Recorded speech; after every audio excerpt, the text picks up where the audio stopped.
Hey guys, welcome back. If you're new to the channel, be sure to subscribe so you can catch all the new spills every week. And don't forget to hit that bell up top so we can squad up together for that first hour every time I post a video. Alright, so here we go by popular demand. Fear Itself, the full event breakdown. And this is mainly coming about because recently we've done quite a few videos that have crossed over to this event. And that's come about mostly with all the Thor videos that I've done lately. And some of it's also been Odin stuff, also Hulk stuff. Mainly because I'm just hyped for Thor Ragnarok. That might have something to do with it, just a little bit. But also because we went through a crap ton of videos where I was like, well, this is from the Fear Itself event. And after doing that so many times and you guys requesting for me to do a video about the event, I figured, why not? So now as far as covering this event or reading this event, there is the actual series Fear Itself. And the series is about 9 issues, 9-ish. Technically 7 because you have your 7.1, 7.2. And for the record, for those of you who are new to comics and this is a series you want to dive into and there's other series you want to dive into as well, just be aware that a lot of series are built this way. You'll have your main issues for the event, which are probably like a dozen different issues just going back to back on events happening one right after the other. But on top of that, you'll have a number of different tie-ins, and Fear Itself has a lot of tie-ins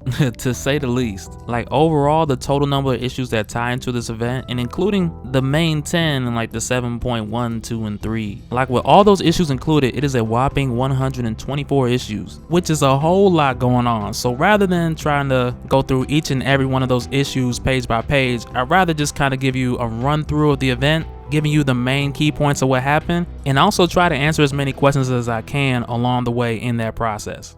And that way we get the good stuff of the main series, and then the tie-ins that come in that are substantially good as well. If you guys are interested, we'll just do those the same way that we've done them in the past and just have a separate video for them so we can spend more time digging into the details instead of trying to cram it all into one video. And that way at the end of the day, all you Fear Itself fans get your own playlist of everything Fear Itself. So really, if I had to put the full concept of Fear Itself in a nutshell, it's really not that complicated. Because the main gist of this story is the huge retcon of what happened to Odin's brother called Borson. Now, Odin is a character, like one single character. He has a few different backgrounds as far as how things went down in the previous years of Asgard and the different versions of Ragnarok. And I talked about some of these different stories in a previous video where I explained how Odin lost his eye.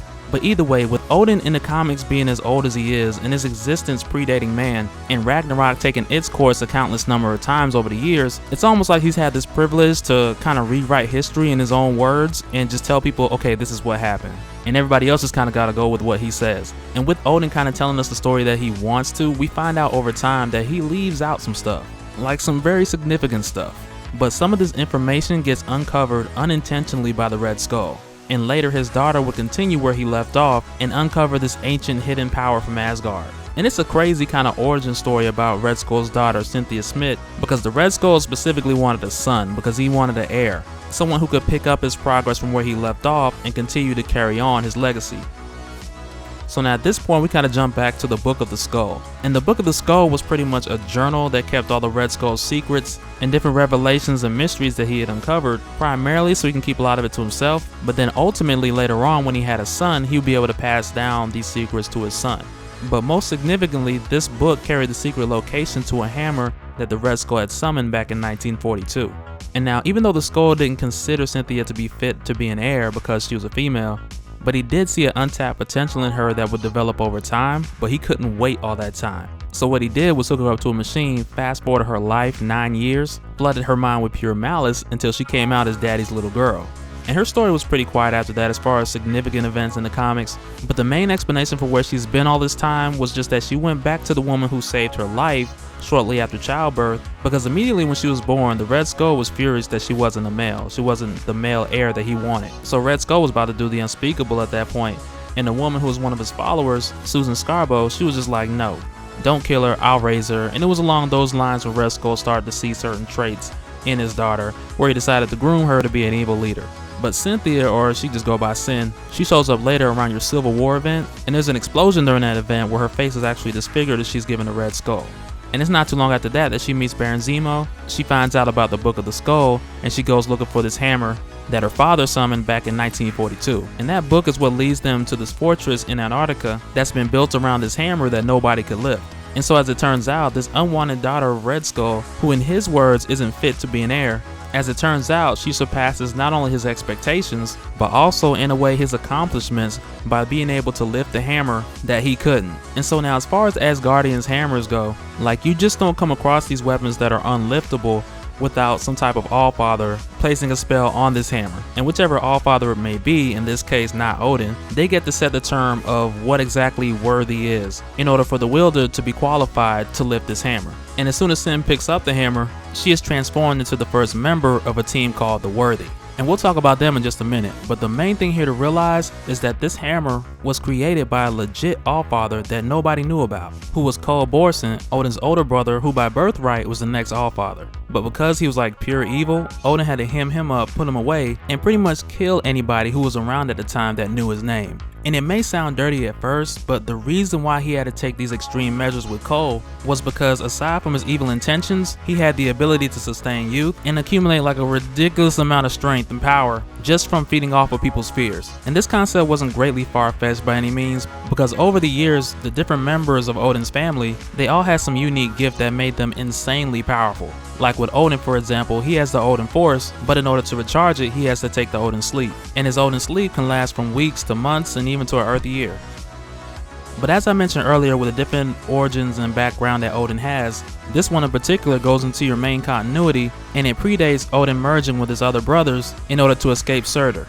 And not just that, but it visits that rarely talked about history of Odin creating mankind. And I want to say at the time Earth was called Asheim or something. I might be saying the wrong name. Okay, yeah, it is Asheim. And so now when Cole went into power, he went to Asheim and he took the fear of men and used it to strengthen himself, which was pretty smart, but Odin wasn't having that, so he had to go down there and take him out.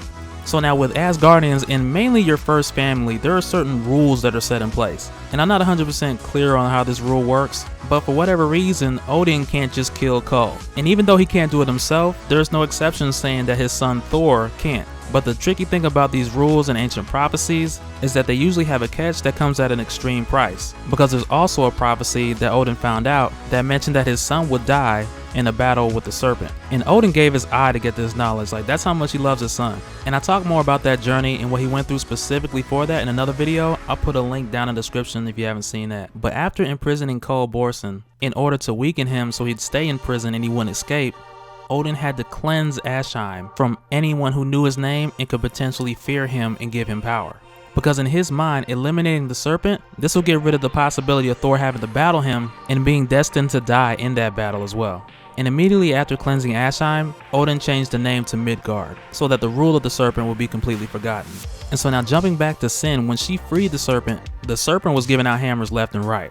And he assembled this team called the Worthy, whose main purpose was to wreak havoc all over the globe and instill fear in the hearts of men, which will ultimately power the serpent, like through the roof. And so now when these guys were given their hammers, their minds weren't 100% there. And we talked about some of that in the Hulk vs. Dracula video. And that Hulk vs. Dracula fight took place during the Fear Itself event. But the Hulk is like one of the first people we notice the change with, because as soon as he touches the hammer, like as soon as he picks it up and he's transformed, you immediately notice a change. Like his words aren't the same, he's talking different. Some of them is still there, of course, because he communicates to Betty. And he turns around and looks at her like, bruh, better run. At least that's what I translated it to when I was reading it. But either way, that played into Cole's benefit, because this team, the Worthy that he had put together, being that it's a combination of heroes and villains, like he just needed their minds to be augmented enough just so they can wreak terror. And that way they would get him charged up, potentially to the point to where they can destroy Odin. And so while the Worthy were wreaking havoc and doing what they're supposed to do, whatever, you have Earth's mightiest heroes, I'm talking about Avengers, X-Men, Fantastic Four, I mean everybody, trying to hold these guys off and seeing little to no success. And this was happening not too long after a point where you had Odin just reascend Asgard and kind of leave the humans to kind of figure out their own stuff. And because of this, for a number of issues, you saw the heroes just getting their butts kicked like ridiculously. And it really gave you a whole new scale to measure Asgardian magic versus the power of these heroes on Earth. Because for the longest time, we seen Thor, we see him fight with Mjolnir, and Mjolnir is a different case because Mjolnir is more than just an Asgardian hammer. But I like that we see with these other characters whose gifts are similar to Thor, we get to see how substantial Thor's power really is, even aside from him wielding his hammer. And as far as the different characters from Fear Itself and the final face-off, I want to save that for part 2 of this video because I really don't want to brush over that, because there's a few heroes who get some real awesome upgrades.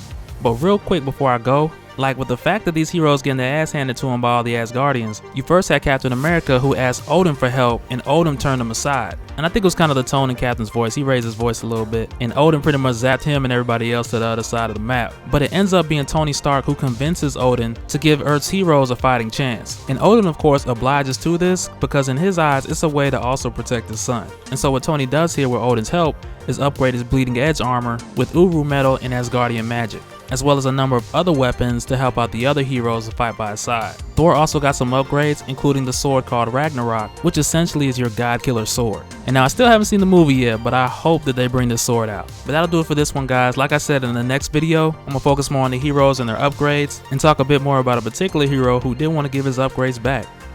Alright, later.